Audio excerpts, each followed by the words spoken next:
अस्सलाम वालेकुम जी। I hope आप सब लोग ठीक ठाक होंगे। तो आज मैं देने वाली हूँ क्रायोलॉन की स्टिक पे रिव्यू, जो कि फ़ेक है, ठीक है। और मैं अपना एक्सपीरियंस भी आपके साथ शेयर करने वाली हूँ और आपको बताऊँगी कि ओरिजिनल और फ़ेक में आपने कैसे डिफ़रेंशिएट करना है कि आइंदा से कभी भी मतलब आप लोग गलत प्रोडक्ट ना ख़रीदें। तो जी, ये क्रायोलॉन की जो स्टिक्स हैं वो मिल जाती हैं आपको ऑनलाइन पेजेस पे भी। जो अगर आप ऑथेंटिक और अच्छे पेजेस या वेबसाइट से ऑर्डर करेंगे तो डेफ़िनेटली आपको अच्छी ही मिलेंगी। लेकिन मैंने ये बाय की थी एक लोकल कॉस्मेटिक स्टोर से, तो मुझे अंदाज़ा नहीं था कि ये इस तरह का इसका टेक्सचर होगा, ठीक है। तो इसकी जो शेप है ना वो बिल्कुल ओरिजिनल की तरह ही होती है। तो आप इसके ऊपर देख सकते हैं सारा कुछ उस तरह से है, लेकिन आपने कैसे डिफरेंशिएट करना है कि कौन-सी सही वाली है और कौन-सी फ़ेक है। तो जब आप खरीदें ना तो उससे पहले ज़रूर देख लें इसकी पिगमेंटेशन वगैरह इसको खोल के। तो ये अब तो ऊपर से ख़राब हुई है क्योंकि मैंने इसको काट के चेक किया था। इवन मैंने इसको हीट अप करके भी देखा था कि शायद स्मूथ हो जाए इसकी पिगमेंटेशन, लेकिन कोई फ़र्क भी नहीं पड़ा था। So it is wasted. मेरी वाली तो काम ख़राब कर चुकी है।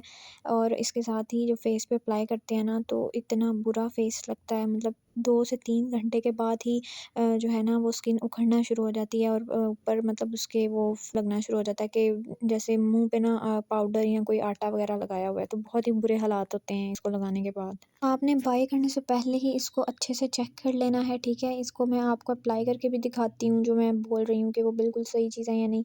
अब देखिए मैं इसको लगा रही हूँ तो ये बहुत ही ड्राई है, ठीक है। जो रियल वाली ओरिजिनल होती है ना वो थोड़ी-सी ऑयली होती है, सॉफ्ट होती है। ये देखिए इसका टेक्सचर ही इतना रफ़ है, सरफेस भी बहुत सी रफ़ है। तो अप्लाई करके ही पता चल जाता है। और ये स्किन में जो है ना अच्छे से बैठती भी नहीं है। जब आप फेस पे अप्लाई करोगे तो ये इसी तरह से बहुत बुरा जो है टेक्सचर देगा।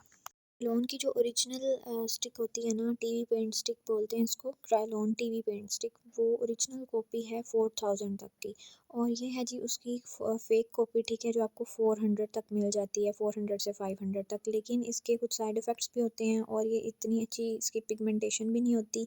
और इसको बस आपको अप्लाई करने का तरीका आना चाहिए। मेरा एक्सपीरियंस इसके साथ बिल्कुल भी नहीं अच्छा था, तो मैं आपको बिल्कुल भी रिकमेंड नहीं करूँगी कि आप ये ख़रीदें। और ओरिजिनल और फेक को वेरीफाई करने का तरीका भी मैं आपको बताती हूँ। ये जो वाइट स्टिकर है इसके ऊपर 8 डिजिट का एक कोड लिखा हुआ है, आपने उसको स्क्रैच कर लेना है और 8833 पे सेंड करें तो आपको वेरिफिकेशन कोड आ जाता है। अगर वो वेरीफाई कर देते हैं तो इसका मतलब वो ओरिजिनल है, और अगर वो आइडेंटिफाई नहीं करता तो फिर इसका मतलब है कि आपकी वो फेक है। फेक मैं इस सेंस में कह रही हूँ कि वो क्रायोन स्टिक की कॉपी होती है जो कि आपको रीज़नेबल प्राइस में मिल जाती है, ऑलमोस्ट 4 टू 500 में, ठीक है। मैं इसको आपको अप्लाई करके भी दिखा रही हूँ। मेरे हाथों पे तो ये अच्छे से, ठीक है, लग रही है, लेकिन जब आप सनलाइट में इसको देखते हो ना तो वो ऊपर उसके फ़ौरन से पता चल रहा था कि एक अजीब सी आपने चीज़ लगाई हुई है।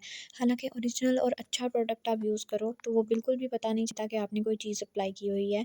यही एक डिफरेंस होता है ओरिजिनल अच्छे वाली चीज़ों को इस्तेमाल करने से और एक उसकी कॉपी को यूज़ करने से। सो अगर आप लोग ओरिजिनल जो कि 4000 की होती है वो अफ़ोर्ड नहीं कर सकते तो फिर आप ये बाय कर सकते हो। और साथ में ही ये वाटर प्रूफ भी होती है। इसको आप जब फेस पे अप्लाई कर लेते हो तो उसके बाद आपको मुँह जितना मर्ज़ी रगड़-रगड़ के धो लो, फिर भी बहुत मुश्किल से ये उतरती है। मेरे हाथों से भी इवन मैंने जब धोए थे तो बहुत मुश्किल से उतरी थी। तो मेरी तरफ से तो ये मुझे पसंद नहीं आई, सो इट्स योर चॉइस।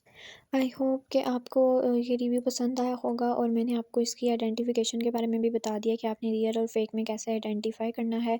और मेरी तरफ से ये रिकमेंडेड है कि आप चीप प्रोडक्ट्स को बाय करने से गुरेज करें। मैंने इसको वेस्ट कर दिया था क्योंकि ये फिर पिंपल्स वगैरह भी कॉज कर सकती है।